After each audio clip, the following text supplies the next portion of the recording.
Kaya talaga po kung titingnan niyo po, kung bubulayin niyo po yung kabutihan ng Diyos, talagang simula't simula pa lang, sinusundan na po ako ng pangangaral ng salita ng Diyos.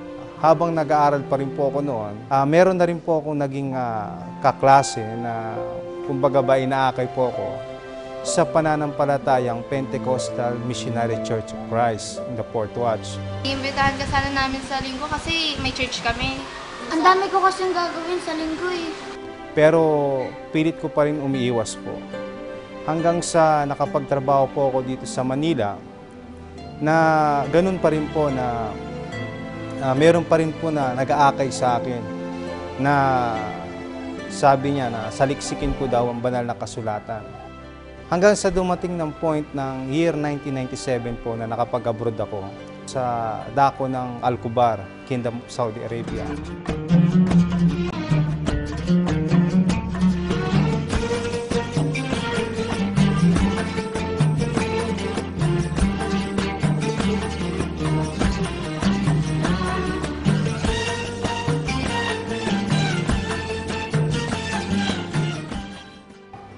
Nakapagtrabaho po ako doon sa supermarket doon. Sa kahabagan ng Diyos, dumating po sa point na yung aking manager na si Brother Roger Magbangwa na kabahagi po sa Pentecostal Missionary Church of Christ in the Fourth Watch din po.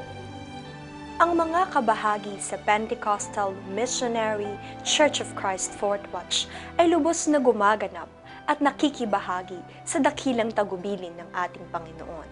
Dilit iba'y ang pagpapalaganap ng Ebanghelyo sa lahat ng dako. Hindi mapagkakaila ang makapangyarihang paggawa ng Panginoon sa kanyang iglesia, sapagkat saan man tayo mapadpad, naroon ang pangangaral ng salita ng ating Panginoon. Kaya doon pong yung oras na yon, yung araw din yun, gabi ng Huwebes, February 4, 1998. Kaya tandang-tanda ko po yung oras tsaka yung araw kasi kumbaga ba doon po yung talaga nagkaroon ng katuparan yung pagtawag ng Diyos.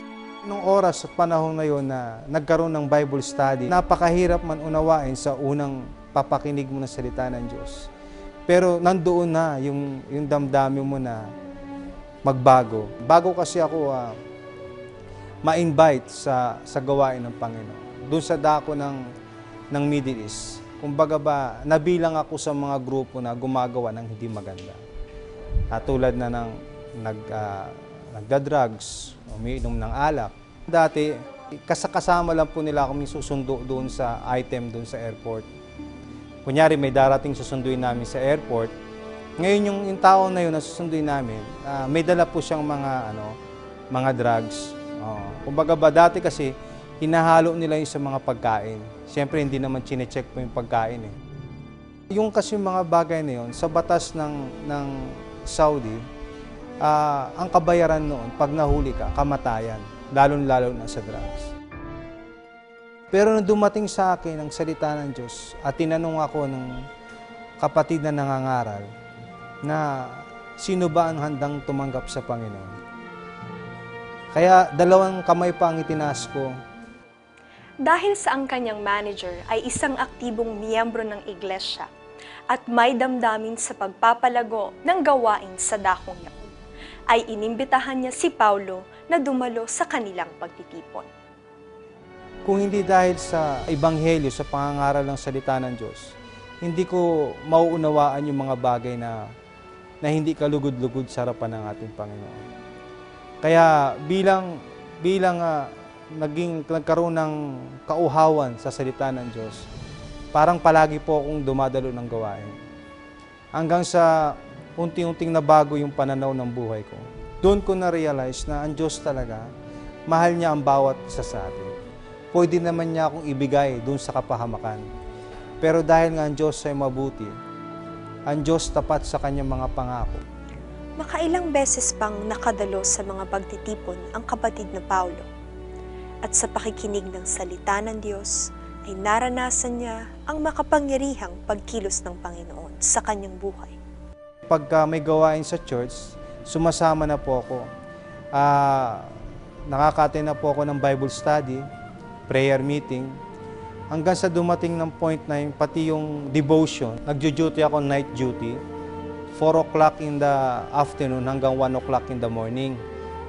So pagkatapos ko po ng trabaho, may bus po kaming pumupunta doon sa malapit sa church. Kaya sumasabay na po ako. So bali halos sa biyaya ng Panginoon, sa devotion, nakapagtalaga rin po tayo. Nandoon na yung aking kumbaga ba, pagnanasa na patuloy na mapakinggan yung salita ng Diyos. Kasi palaging may pananabik na malaman mo yung katotohanan. Na kumbaga ba, kahit na step by step, kahit na gradual, pero alam mo na doon sa kinabibilangan mong kalipunan o kinabibilangan mong iglesia, pananampalataya, na merong angkop na kumbaga ba, salita ng Diyos na sinusundan, turo't aral na pinangangasiwa ng sugong apostol. Nakita ng kapatid na Paulo ang kalutasan sa kanyang mga suliranin sa pamamagitan ng mga salita ng Diyos na sa kanya'y nahayag. At sa biyaya ng Diyos, mabilis na nabago ang takbo ng kanyang buhay at nagpatuloy sa paglilingkod sa Diyos. Kaya doon ko nga po nakita na kapag ikaw anak ng Diyos, hindi kanya gagawing buntot, gagawing kanyang ulo. Kaya nga napakahirap isipin na naabot ko po yung ganong kalagayan bilang naging section manager po ng fresh food, naging mabilis po ang promotion. Dati, ordinary lang po akong butcher. Kumbaga ba, ordinary lang po akong salesman. Biyaya ng Panginoon hanggang sa na-promote ako ng specialist, hanggang na-promote po ng supervisor, hanggang umabot po sa section manager. Dahil po sa kanyang pangako, sa kanyang mga anak. Na pag ikay naglilingkod sa Panginoon, hindi kanya pababaya, hindi kanya pagkukulangin. Ako po'y nagagalak at nagpapasalamat sa Panginoon na bilang ganito po ang aking kalagayan, ako pa rin po'y kinahabagan ng Panginoon para makapaglingkod po sa Kanya at tumanggap po ng pananampalataya sa Kanya na kung saan po natagpuan ko po ang kapayapaan at naging pananaw ko po sa aking buhay na ang ating buhay at lakas pala ay dapat pala natin may paglingkod sa Panginoon.